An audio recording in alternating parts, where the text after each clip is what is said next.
Welcome to the Woman Who Rubs the Mountain podcast, a gathering place for conversations about ecological embodiment and intimacy with place. I'm your host, Kendra Ward, acupuncturist and land alchemist, currently living on traditional Abenaki land in what is now called Vermont. In these explorations, we wonder, what happens when we rub on the body of the earth? How does the earth brush back against us? Waking up from a great forgetting, these inquiries bring us to the fluid interfaces of human body and land body. Along the way, it's my hope that we diversify our sense of relational kinship, discover creative, disruptive ways of living beyond our human-centric tendencies, and make wide space for a new, old, earth-honoring culture to reemerge.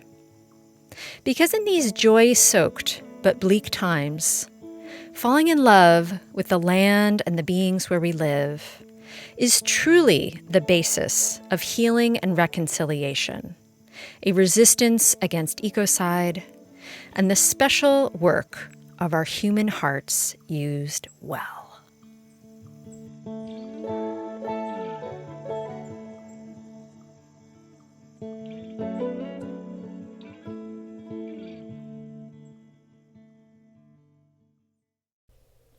My guest today is Jen Hudziec, a certified Ancestral Lineage Repair Practitioner, end-of-life doula, educator, ritualist, and fire walk instructor.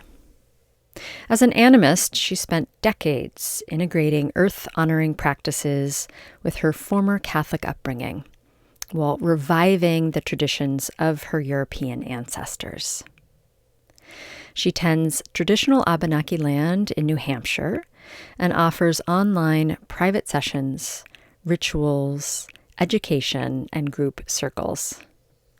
Jen holds relationality at the heart of her practice and passionately supports others to reclaim their intuitive capacities, engage with their ancestors, find peace with mortality, and prepare for the threshold of death. So the last time Jen was on the podcast was in December of 2022. And at that time, we talked about radical introspection, the deep rest of the season, normalizing death, and other themes related to winter. She also led us through a beautiful winter solstice meditation at that time, and I received rave reviews on that episode, so it seemed only natural to invite Jen back again, this time to celebrate the summer solstice. So the themes of this current episode are just all about the freedoms of summer, the elemental energy of fire, the energetics of our hearts and the heart field, deepening into a sense of intimacy with place, and embracing sensuality beyond sex, immersing ourselves in a bath, in a wash of sensory pleasure, letting our whole bodies come alive through the earth's touch. So I hope that this episode stirs your heart, and listen all the way to the end to hear Jen's beautiful guided solstice meditation. Well, welcome everyone. And before we begin, I'd love to just give thanks and acknowledge the earth and the larger land spirits, the geographies, temporal and ever shifting, the vast, sacred, mysterious intelligences that have been here long before us and will be here long after us. Giving thanks for the spirits of the mountains and meadows, the waterways and clouds of our local landscapes. So just taking a moment to feel into and connect with the land wherever we are. Allowing the old spirit and wide resonances to rise up into the room with us, into our hearts, into this conversation, into our speaking and our listening. So I am so excited to explore the summer solstice themes of this year, the fire element and heart energy. And if you're not in the Northern Hemisphere, you might just either take a listen and absorb this all in for when you get to that time of the year, or you might just return to this episode at your summertime. So let's begin with just tuning into the unabashed sensuality that summer brings. The skin of the earth and the skin of our bodies, skin on skin, and fruit sticky and sweet dripping down our chins, being able to peer into the erotic inner worlds of flowers, and once again being blessed by the fresh, luscious smells of basil. I kind of wait for that one in particular all year round. Opening of pea pods and our pores and our windows. So just taking a moment of gratitude for the way all of this is rising up through the land. And I am wondering, Jen, what does your body know of summer right now? What kinds of sensorial pleasure is the living world seducing you with lately? Yeah. Thank you so much for this question. It's already delicious. Um, so really what my body knows of summer, especially here in New England, is liberation.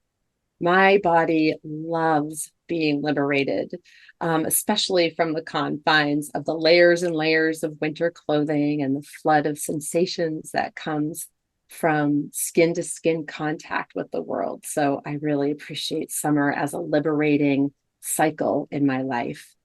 Um, the exhale of wind on my skin and the penetrating heat of the sun through my bones, the caress of grass across my legs, all of this screams liberation to my body.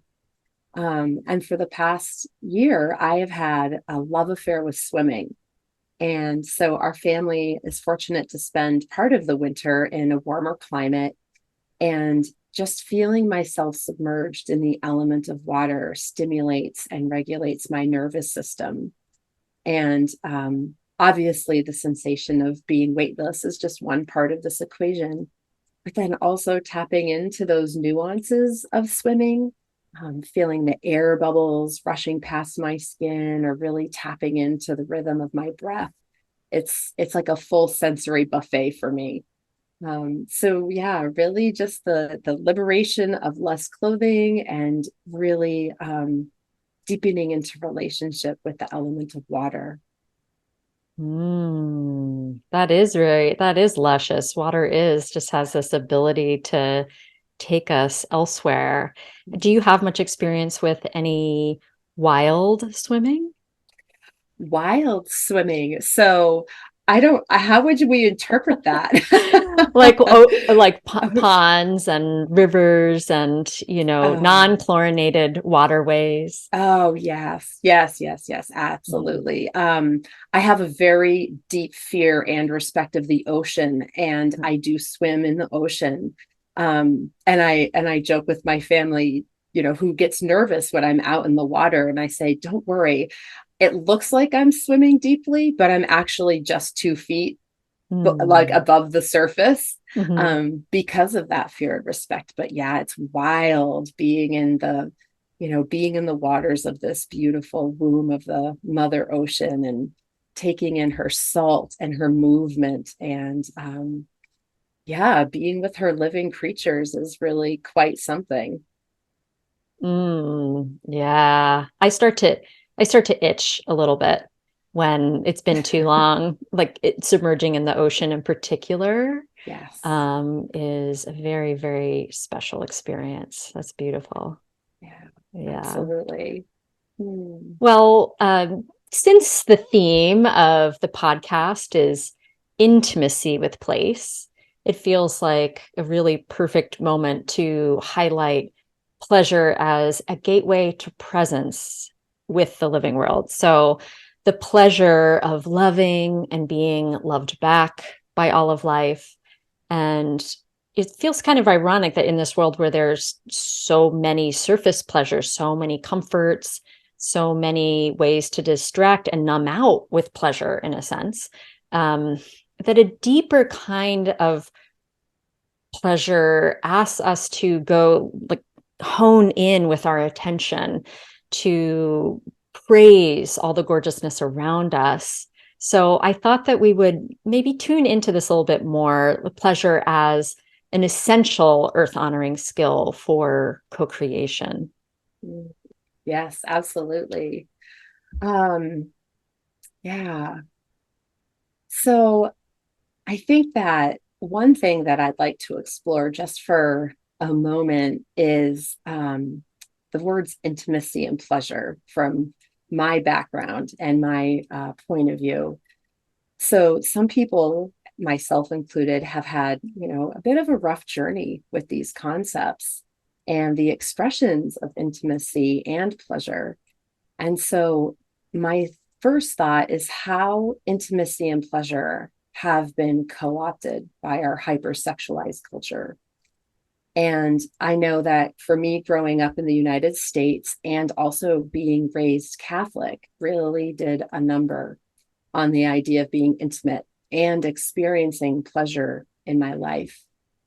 So along my healing journey, I was fortunate to have a mentor who really helped to shift my negative indoctrination of intimacy from solely meaning sexual intimacy with another person to intimacy starting first and foremost with myself. And she would say the word intimacy breaks down into me I see. And I don't know if she coined that phrase or where it came from, but it was really, really influential to me. And so this really broadened my idea of one part of what intimacy encompasses, while at the same time, it was unraveling some of the twisted cultural layers of my indoctrination. And so the same actually was true for me as well with the concept of pleasure. Pleasure simply means enjoyment, satisfaction, or feeling pleased. But growing up, I equated it only with sexuality. And as a woman, I held this deep-seated belief that pleasure was not meant for me in any capacity. That pleasure was actually something that I was expected to provide because I had a seed of objectification planted in me. So what allowed that seed to transform and blossom into something healthy and beautiful was when I developed a conscious relationship with the divine feminine. And you and I have talked about the divine feminine before. But just bringing my awareness to the goddess within is what really shifted my relationship to pleasure. And there's a poem / adapted song by Doreen Valiente, which was adapted by Starhawk, called The Charge of the Goddess. And I'm sure you're familiar with it, and maybe some of your listeners. But there's one line where the divine feminine says, quote, "Let my worship be in the heart that rejoices, for behold, all acts of love and pleasure are my rituals." And just saying that gives me absolute chills. And I appreciate this phrase so much because it's a reminder to me that pleasure is a gift. And when we embody the divine feminine, we can see pleasure as an act of ritual. So I just wanted to share this because part of fully engaging in intimacy and pleasure with the world around us, I think also includes exploring these concepts with the world within us. And I absolutely love the picture that you paint of pleasure as loving and being loved back by all of life. I really, really appreciate that quote. And your statement really goes to the heart of pleasure being an essential skill for honoring the earth and being a co-conspirator in all of our awakenings. And so with these essential components within a deeper animist, earth honoring practice, they bring deeper levels of relationality to the web that we're a part of. So when we develop and live from a healthy, reprogrammed definition of what pleasure is, we really do engage in this radical co-creative process of redefining relationship. And just to name that relationships are not just limited to humans, of course, we can relate to the stamen of a flower, to the moss on a rock, to the ant hauling sand to make a hill. So recognizing the potential to relate to each of these things and then taking the time to receive the pleasure that they offer us, whether it's a laugh, a loving sigh, a moment of peace. This is truly earth honoring. And also, I would argue, a form of activism as we buck the systems that want to keep us disconnected and complacent. Well, thank you so much for that, the framing, like the tuning in within yourself first, and thinking about how in whatever relationship we're in, human or more than human beings around us, that oftentimes we're bringing our challenges to all of those relationships. So, a fear of asking for help with other humans, and we bring that also to the more than human beings around us as well, that it's continually tuning into the roots of how we're relating. It has an echo everywhere in our lives for sure. So Yeah, absolutely. And it's healthy to be aware of that, the demands we put on ourselves or other people. You're right, how we bring that to all of our other relationships. And yeah, it's part of this co-creative process of learning and exchanging and being in relationship and having these symbiotic experiences. Yeah. Well, I want to just tune in a little bit more, kind of expanding on loving and being loved, tuning into the heart and the fire element a little bit more. So, according to East Asian 5-element cosmology, the fire element and heart energy are the rulers of summertime. So, this is really where we are kind of smack dab in that right now.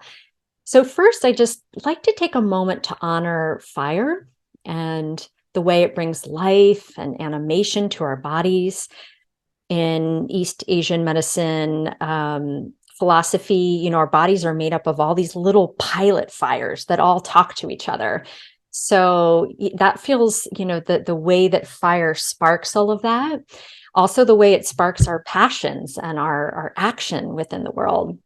So I'm curious about your work as a fire walk instructor and just what you've learned personally from fire over the years as a ancestor, as an elemental energy, as a physical force, a heat, all of it, everything and beyond.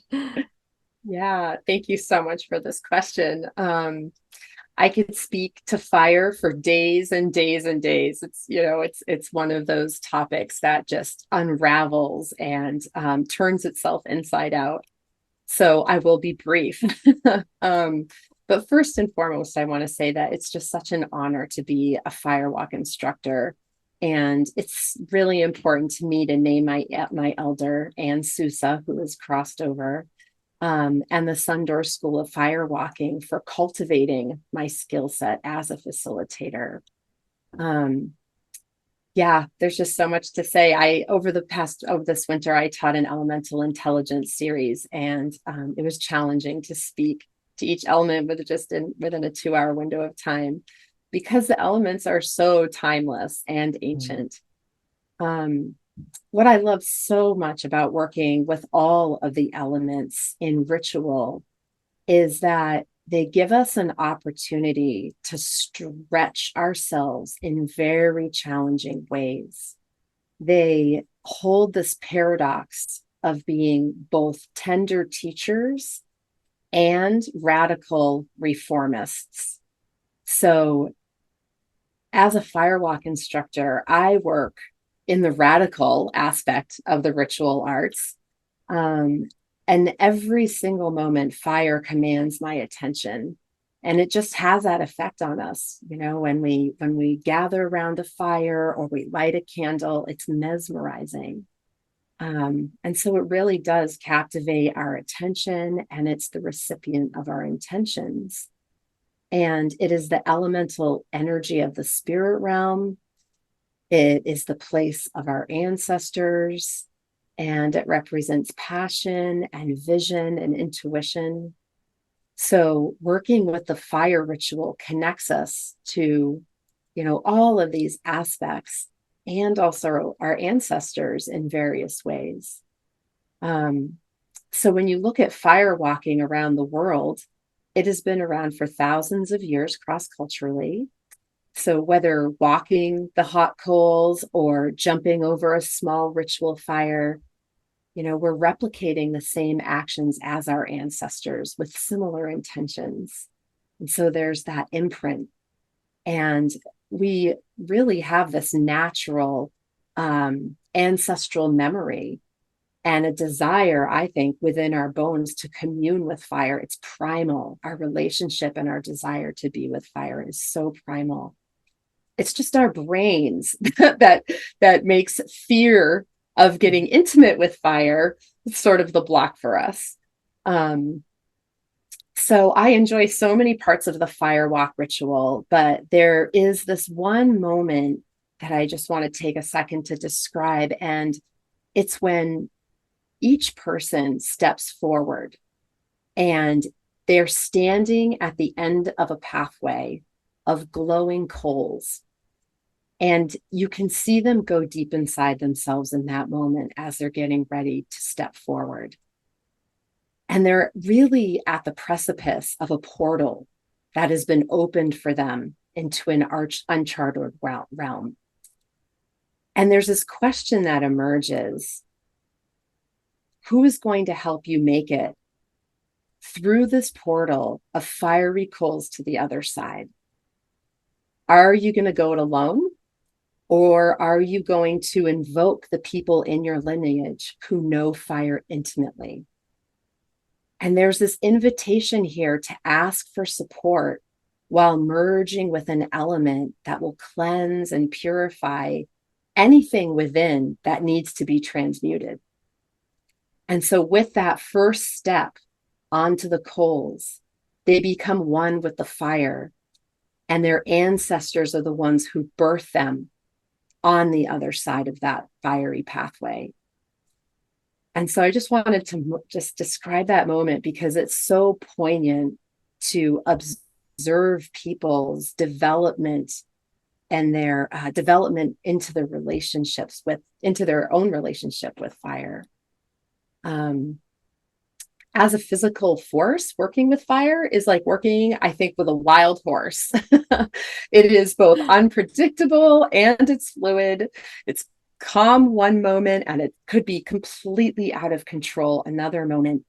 And I love its unpredictability because it asks us to be committed to it, and it demands our full dedication. And in the Daguerre tradition, of which I have been initiated as an elemental diviner, fire also has some cultural implications. And so a culture with an excess of fire is obsessed with speed and violence and consumption. And so obviously the US is very much a culture that's on fire. So part of the antidote to calm the cultural flames of fire is to really work with the element of earth to ground out these qualities. And then also to bring in the element of water to help move the emotions that arise from being very aware that these qualities do exist in our culture. So I so appreciate that fire has it has personal implications, and it also has cultural implications for us. We can feel in this fire elemental season that we are blossoming, we're growing, we're expanding, we're at the peak. So in the 5 element cosmology, we're at the top of the top, the most young of young. And so this also relates to our heart's sense of relational intimacy. And I hope that everyone right now, just tuning into your body felt sense, like just taking a moment to tune into your body and just get a sense of why the heart is the resonance of this season. Why heart and not, stomach or something.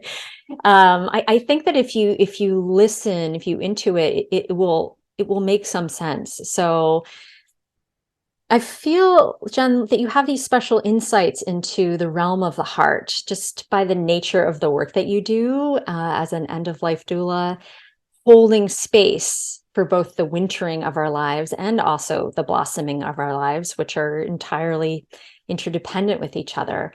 So, back to this idea in 5 element or East Asian medicine philosophy, kidney energy is the other side of the axis of heart energy. So kidney energy relates to the water element, the winter time, and then heart relates to the fire element at summertime. And so, feeling into the wisdom of why it's only with the deep rest of winter that the seed is able to lie dormant, so that then it's able to do that full on summertime flowering. So, just tuning in here to some more heart specific wonderings for you. Heart, I just want to say, heart, bring your, BYOB in terms of bring your own belief here as you're listening, tuning into heart in its multiplicity, heart as an energy center, heart as this beautiful beating tissue within you. So, also tuning into heart as having the strongest electromagnetic field in our body, that it's 60 times greater in amplitude than the fields of our brains. So we also know that electromagnetic fields are not unique to humans, that all of life, including the earth herself, have electromagnetic fields. So I think that this is, really easy to understand through looking at a flower, as we're beginning to better understand that flowers are not just attracting bees by their colors and their smells, but also by their electromagnetic fields. So I personally find it super exciting when we start to tune into how our fields and the fields of other beings around us come into coherence with each other. And I think that this is when we stop thinking about an electromagnetic field as something mechanistic. We might even, just by the term of it, think about it like it's a stiff bubble or something, but instead, allow the boundaries of that, the further mysteries of that to come forward. Secret mergings start to present themselves in our environment around us. But it's all about, having our hearts be practiced enough as a sensory organ to start to notice these mergings.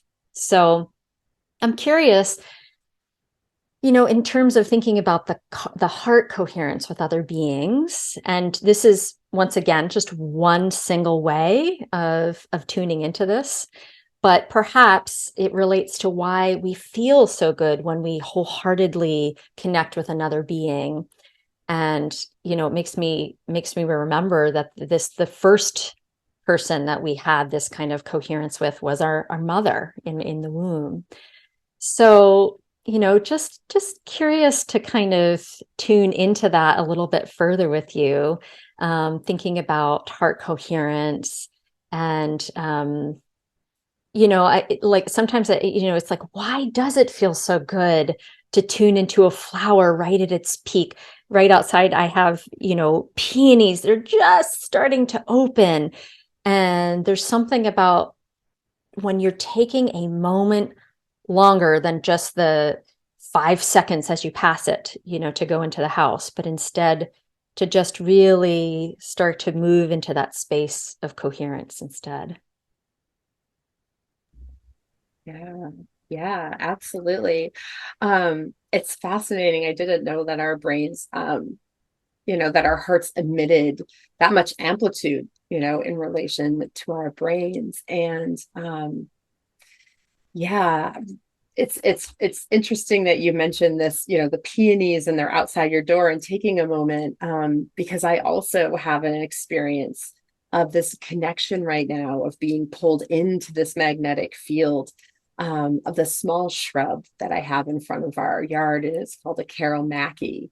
And there's just these tiny little clumps of flowers on the shrub, and they have a fragrance that's so intoxicating. And when she blooms, it's like this whole community of delicate, gentle little fairies just waiting for attention. They're just, pulling you in with this this tractor beam, really. And the part that I really appreciate so much about the heart connection with this shrub is that she's so temperature sensitive, and that in winter she really needs to be wrapped up in burlap, and in order to protect her delicacy. So every fall I get to personally say goodnight by cocooning her in a blanket of burlap and waiting for her to wake up in the spring. And her medicine for me is one of self-care, a reminder to be tender and to stop myself as I'm running in and out of the front of the house, to just engage in a present moment and to allow my heart and the heart of this beautiful shrub to attune to one another, and to really sink into that place of acknowledgement. Yeah. Yeah. Somehow I find it, flowers just do it, it just is like, it's just really easy to get there. It And is. there's so many beauties opening themselves right now at this moment in time. So Yeah. lots of reminders all around. Exactly. Exactly. It's such a beautiful reminder to continue to open our hearts despite, what is going on in our lives that might be difficult or challenging. To stay in that space as much as possible while still protecting oneself. Yeah, exactly. Well, one of my teachers, Christina Pratt, who I've learned a lot about the heart from, she says that, remembering that more recently we've descended from ancestors who were domesticated, who taught us to domesticate the land around us. And then we domesticated our food growing methods, which relates to domesticating our bodies, domesticating the land around us, even domesticating our own hearts. So I'm wondering, Jen, with the work that you do in the world, helping people reflect deeply into their lives, your sense of what does it mean to have a wild, free, undomesticated heart, and, whether it's from your own personal explorations or just themes you've watched arise in others. I'd love to hear a little bit more about your observations on the power of our human hearts used well. Oh, I love it. A wild, free, and undomesticated heart. And this goes with your theme of liberation. I mean, you sort of started us off with that. Right, exactly. Oh, it's like those words are like, oh, they're just like ring through my head. I love this combination of words. Oh my goodness. There are just so many incarnations of what this could look like. And so, I draw on the wisdom of our elders and also people who are facing anticipated death. And what I can share is that the common thread that I witness and I observe is this theme of having lived fully, like, quote, having lived fully. And having lived fully is a deeply individual journey. But the overarching theme that I hear is that our elders or the dying gave love, received love, and now feel content with how their lives have unfolded despite the difficulties and the challenges that they experienced and lived through. And there were so many more cultural restraints with the older generations, than we have now. And, that simply surviving and perhaps finding love along the way were really enough to feel like they'd fully lived. So those parameters, I feel like, were more narrow in many ways. And then there's always exceptions to the rule. We look at Frida Kahlo or like some of the beat movement, and you can look back in history and see those exceptions. But we've really come far, I think, culturally. And these recent generations have more leeway, I think, when it comes to embodying a wild, free, and an undomesticated heart path. There's more tolerance now to love who we love, express ourselves creatively, and to craft a life that is outside the box, so to speak. And I feel fortunate to have had the impulse from a very early age to follow my heart. It was not always easy, and I was met with tons of judgment from my family and friends. But to me, living from a heart space that is wild, free, and undomesticated is really about following the impulses of our soul. And obviously not in a reckless way, but there is a certain level of risk that we have to take. So following those impulses and then staying open to the outcome. And I spent years following my soul impulses during my young adulthood, and I learned so much about myself, from my travels and from my experiences. And, I ended up in Mexico. I had, I was at a firewalk on an island. I lived off grid. I bathed in hot springs. I mean, I just went wherever my heart was guiding me. And my heart was unfolding, and my soul felt fulfilled. And to me, that was really engagement with life. And now that I'm older, I recognize that my soul impulses have changed, and the expression of my free heart looks different. And I'm grateful for this as well, because what it means is that I get to explore more uncharted heart territory. I get to explore these raw, wild places within me that haven't been explored before. Yeah. And so, just saying these words out loud, like the power of the human heart used well. And what's coming up for me is also kind of tuning back to this sense of the energetics of it, the resonance of it, and, making sure that the heart gets exercised that way, not just physically exercised, but it gets exercised in opening, in connecting. And this leads me to sort of my next question, is sort of the exploration of the other piece of things that the heart, we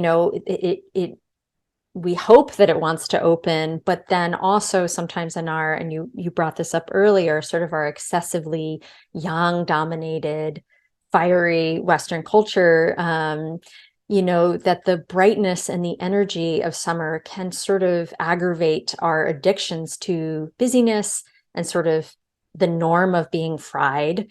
So, this FOMO, this fear of missing out, just this franticness sometimes that can come forward this time of year.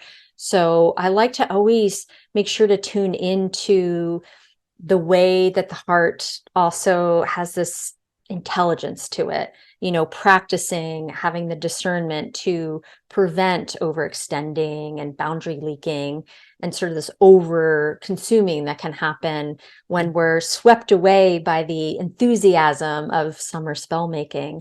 So I'd love to just feel in, if you have any thoughts around the calling in of some wintering in the middle of summer.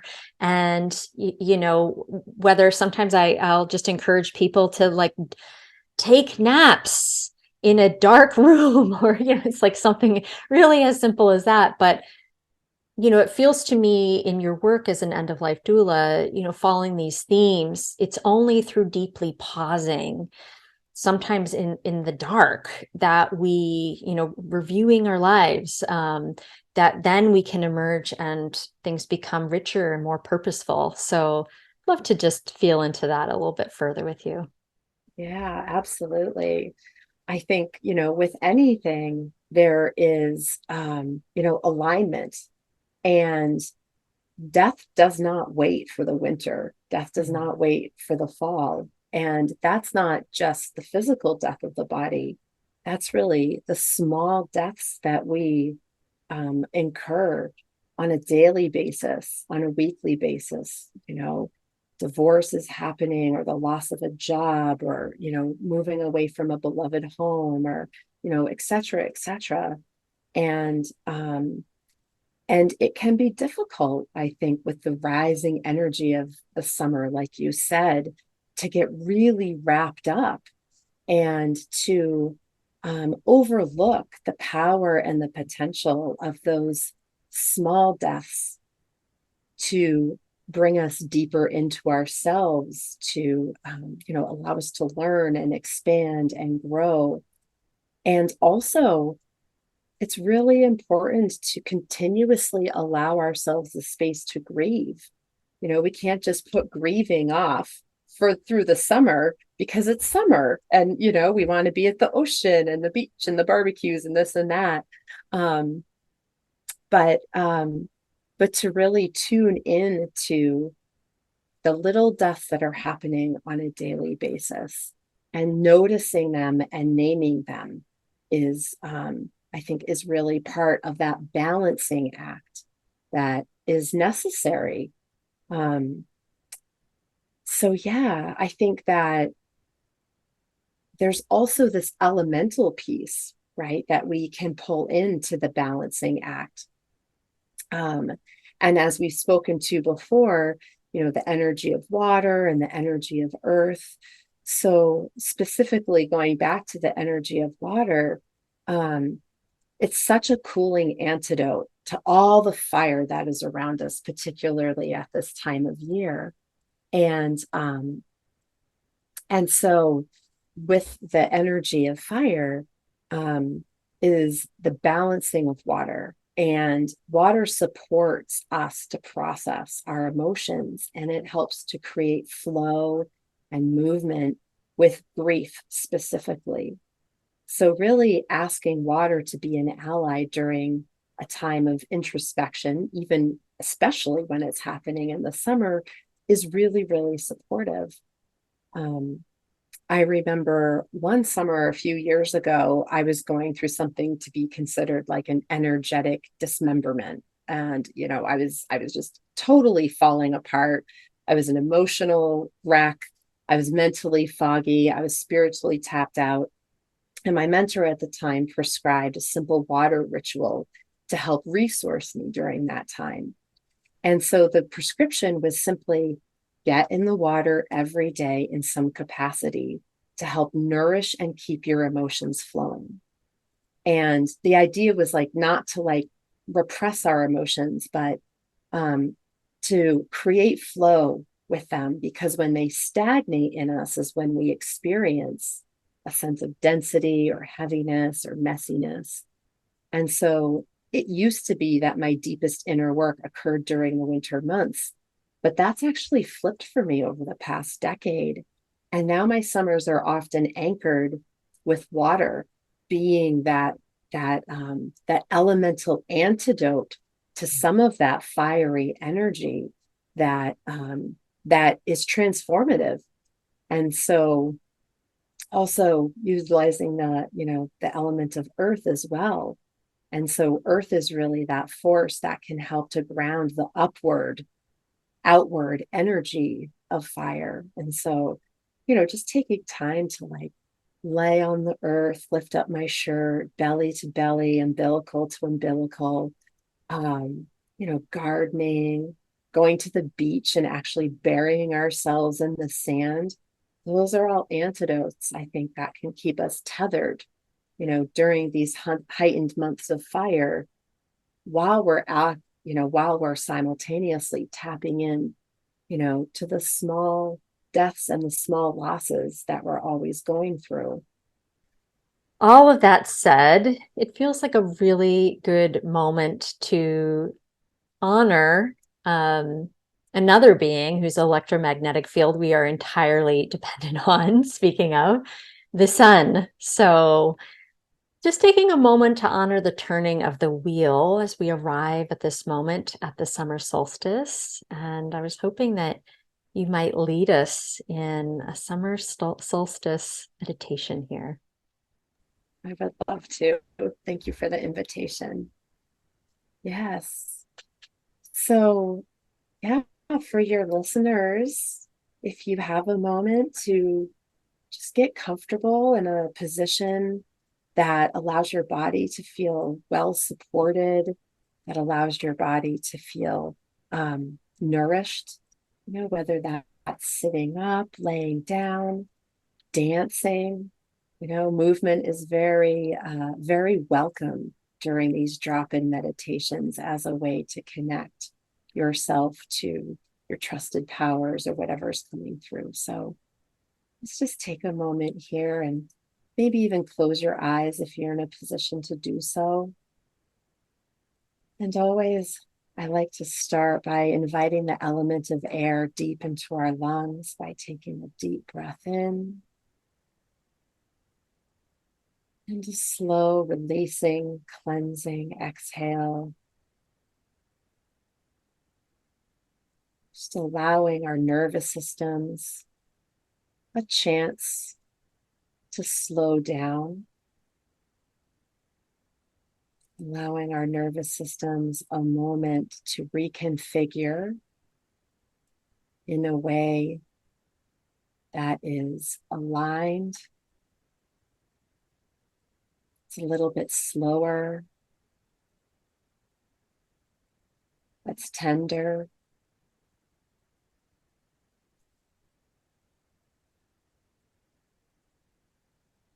And from this place of stillness, you're going to bring your awareness and your attention to your feet. Wherever your feet are, just place your consciousness with your feet. And we're going to hold a prayer for these feet, for having brought you this far in your life, for all the paths they've walked,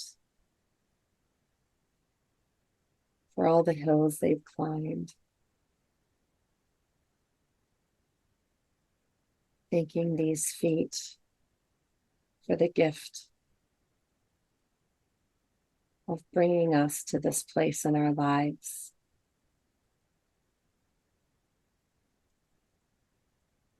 And now bringing your awareness to your knees. And just thanking these knees for all of the prayer that they've experienced, for all of the time that they've touched the earth, for all of the forward movement they have brought into our lives. Thanking these knees. And now rising your awareness up into your pelvis. Just thanking this pelvis for being a base of support. And noticing the spine that grows out of your pelvis. And thanking your spine for having so much integrity.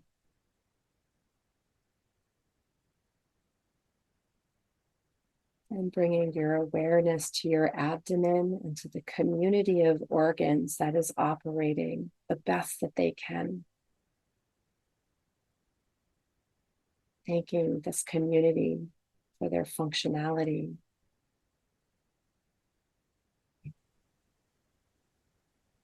And now bringing your awareness up into your lungs. Maybe taking another deep breath in. Taking these lungs for breathing every day for the first breath that we've taken to the last breath. Into our heart space for being our inner GPS. Thank you to this heart space for keeping a rhythm and guiding us. Into our shoulders, these shoulders that often carry the weight of the world.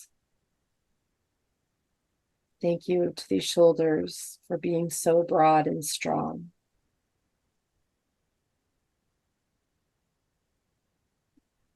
Into our hands, for all the touch they've given, for all the art they've made, for all of their work in the world. Thank you to our hands. And to our face. Thank you to this beautiful face, to these cheeks that have had tears streaming down, to all the smiles we've smiled, to all the laughs we've laughed. Thank you to this face. And to this head, in this place of awareness. Thank you for thinking. Thank you for receiving the cognitive downloads that come from a sacred place.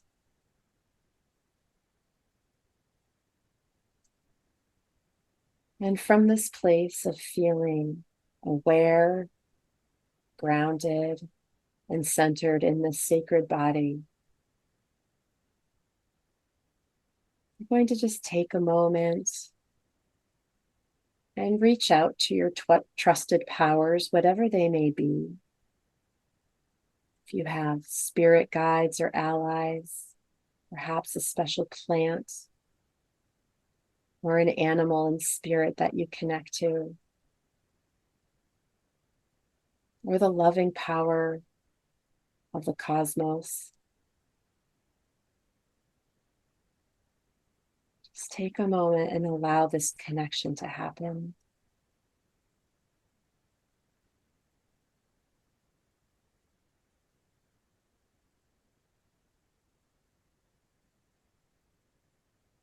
And when you feel attuned to this trusted power, you're just going to invite it to wrap you up in a blanket of protection, just snuggling you with some security and safety so that you can feel well held in this ritual space.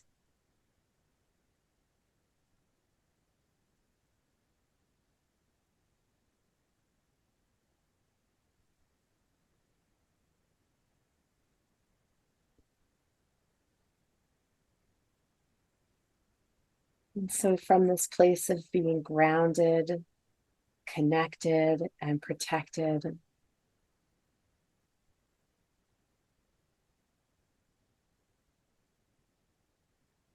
expanding upon the concept of intimacy, into me I see, you're just going to turn your attention inward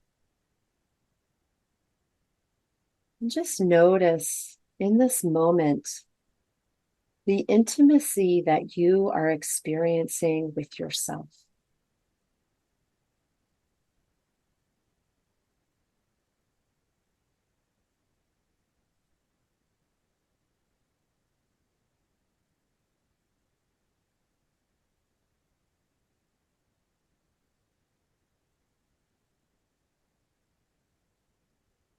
What does it feel like to pause and have this special moment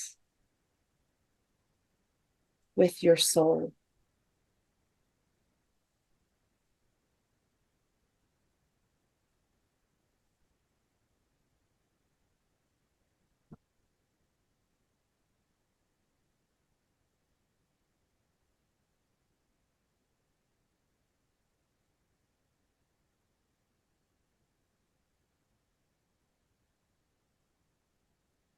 And as you have the sensation, perhaps it's a feeling, it's a felt experience, perhaps, you're going to take that sensation and you're going to turn it outward. You're going to expand it out and away from yourself so that it can land with something that feels very special to you in nature.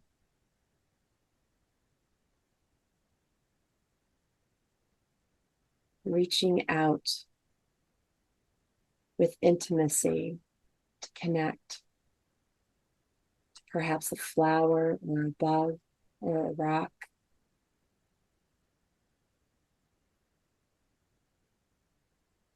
Letting your awareness land with something that is willing to receive your invitation for intimacy.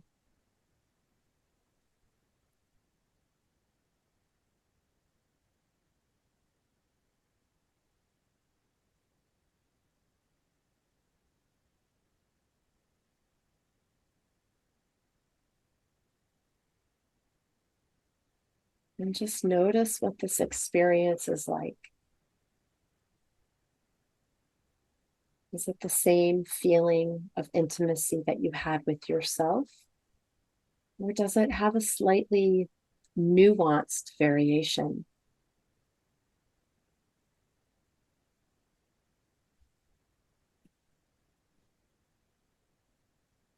Just notice and stay open to what arises.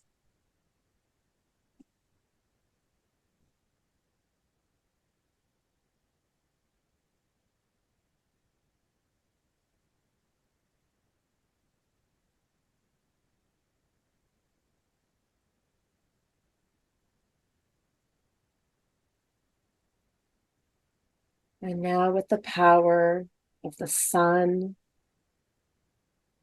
and this heightened solar energy as a witness, you're going to extend a blessing to this special being that you have intimacy with.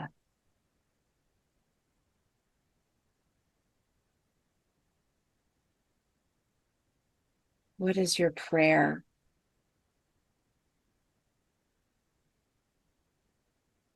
For this special being?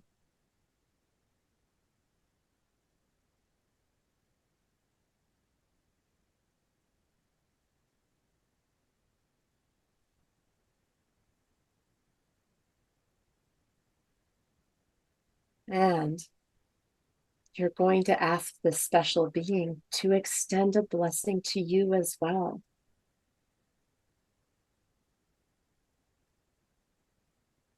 Backed by the power of the sun and this heightened energy, allow yourself to receive the blessing from this being.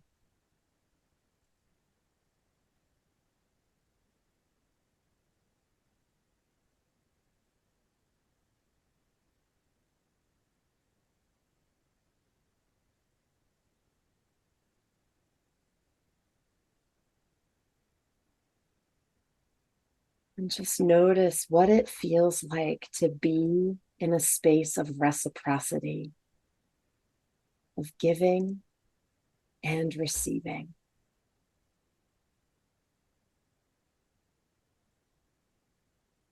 And notice if there's any sensations in your body, if there's a warmth, if your heart feels lit up.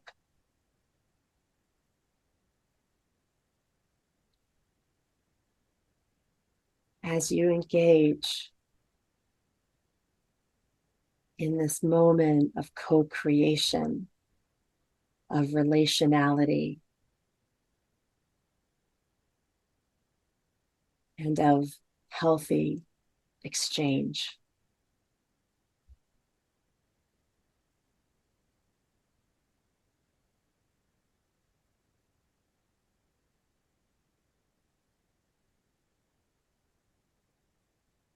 And knowing that this connection will continue to live and resonate in you just offer this nature being a gesture of gratitude.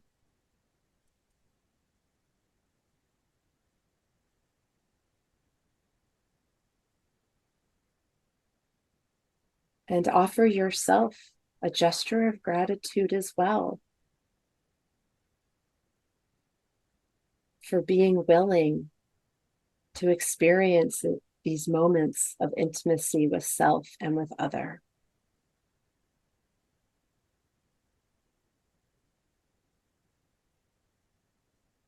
And when it feels right for you, you can just slowly begin to bring your awareness back to your space. Open your eyes when you're ready.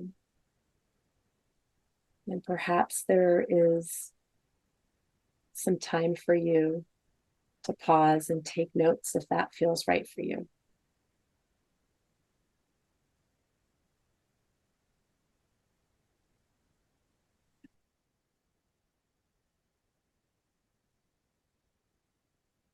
Thank you, Jen. That was really beautiful. I'm feeling in my own body the expansiveness, the freedom, Liberation. liberation. Oh. And just, we have so much practice as human beings in our human-centric world of not only thinking that everything that we're doing matters the most, but also in our loving. We think that, like, it's about us always projecting outwards. This was such a good practice in terms of receiving, like remembering to receive,